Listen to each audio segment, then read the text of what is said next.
Hello and welcome to the Flourishing Introvert Talks with me, Jo Rawbone. This is the podcast that celebrates the natural gifts of introverts so that we can flourish in all situations. Episode 304.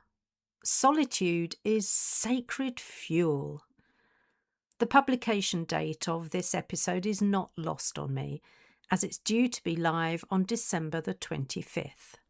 For some of us, we'll be marking that as Christmas Day, and a day many may be surrounded by people, noise, and excitement. I say surrounded because we may or may not be feeling that ourselves. It may feel very much out there and not in here. It's at this time of year that we introverts often crave solitude, but find it so hard to come by. All the people, all of the expectations, all of the traditions. They can be fun for a while, although not for all, and it doesn't take long before we feel our flat battery warning sign. Time to recharge or refuel.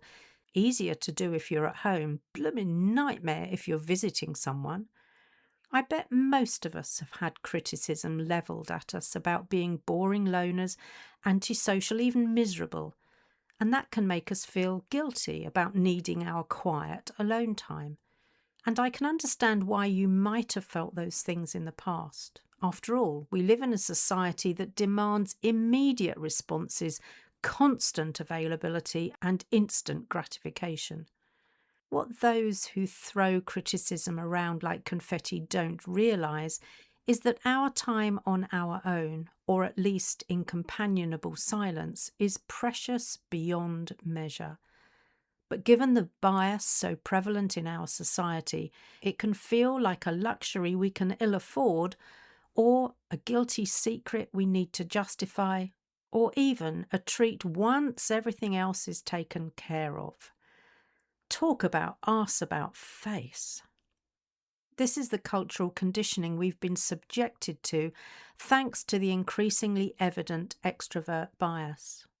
What I see time and time again is that when we introverts ignore our need for quiet, we don't just get tired, we start to lose sense of ourselves.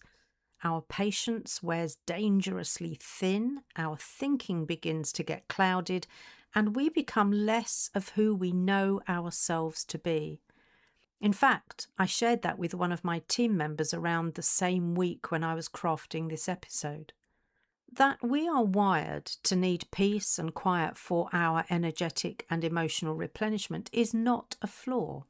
It's a physiological and neurological requirement, which is our right, and dare I say, our responsibility to satisfy. So this episode is your permission slip to step back or step out and take the quiet time you need. And as ever, once you've got a permission slip in your hands, it means you're not allowed to feel guilty or apologetic. Remember, you're not allowed because Jo says so. Okay, so now we're ready to delve into this episode wholeheartedly. Overriding our needs and stressing our nervous system in order to please others is irresponsible. Yep, irresponsible to yourself.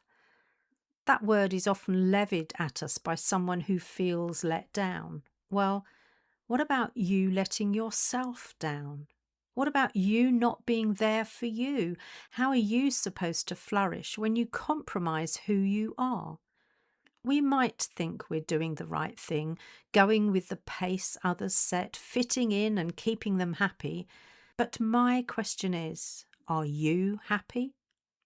It's so demoralising to open your long to-do list and realise that you just don't have the energy to complete everything. Never mind, you convince yourself, I'll get an early night and then start early tomorrow and get ahead. Yeah, right. While you're trying to drop off to sleep, those as yet unfinished tasks float before your eyes, like constant reminders of your assumed incompetence. You have a family and friends weekend planned, But 30 minutes in, you're already craving the solitude of your own room. A question bubbles up based on guilt. How can you call yourself a good person if you're reluctant to spend time with those you love? Your inner critic has a field day with that one, and now you're in a quandary. Stay to please others or leave in order to look after your needs and recharge your batteries. I wonder if you can be an impartial observer for a moment and notice the cognitive load that this adds to your already overwhelmed being. Emotional depletion leaves us reactive rather than responsive. Irritability when we can't process things calmly. Resentment aimed at a world that doesn't understand our needs. So, uncomfortable truth time. Alone time for us is not optional. I mean, you already knew that, right? So, are you forgetting, or is it simply too difficult? Maybe the guilt is too powerful. I know you'll know the answer. Alone time is not an annual maintenance like your car servicing. Alone time is sacred, providing the fuel we need to function well in this noisy world. When we are alone, or at least in companionable silence, our clarity begins to return, our emotional balance resets, and we reclaim our identity. This is where we reconnect with who we are. It's self-leadership. Let's look at some of the powerful ways we can reclaim the time we need. Each of these strategies are acts of self-respect and self-preservation. But before I get into the detail, and I say this with love, please don't think that you need to do all of what follows. Be selective and discerning so you don't overcommit. And as a recovering perfectionist, don't think that what I suggest needs to be done perfectly. Even one small intentional act of solitude can begin to restore your balance. And that's the ultimate aim here. Number 1, schedule solitude with the same seriousness as any meeting. Frankly, it's the most important meeting of your day, week, or month, so treat it that way and protect it as a key part of your well-being contract with yourself. Number 2, create personal rituals that soothe and ground your nervous system. Use these at the start of your alone time so you quickly settle into restoration mode rather than overthinking what's been going on. Number 3, use micro moments of restoration when time is limited. That's what I use my brilliant battery boosters for, and you'll find the link to those in the notes for this episode. They may only be a temporary fix, but they work remarkably well. Word of caution though, don't become over-reliant on them when what you really need is complete downtime. Number 4, re-establish your boundaries, especially if they've become a bit leaky recently. That can happen over the Christmas period. Communicate your boundaries clearly and compassionately, with kindness, but without apology. Your needs are your needs, full stop. Finally, number 5, don't be afraid to explain why you need this time, why you sometimes slip out without saying goodbye, or don't respond to their communications.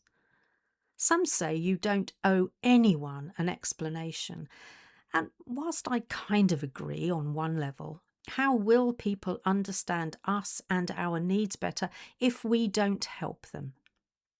In summary, remember that it is your absolute right to step back, step away, or step out. You are not selfish for needing space, you are human. And if others interpret your restoration as rejection, that is a reflection of their discomfort, not of your worth. Only you get to choose what supports your capacity to live and lead authentically, and it's your responsibility to get the support you need. I invite you to imagine what your life would be like if you held your need for solitude as a non-negotiable.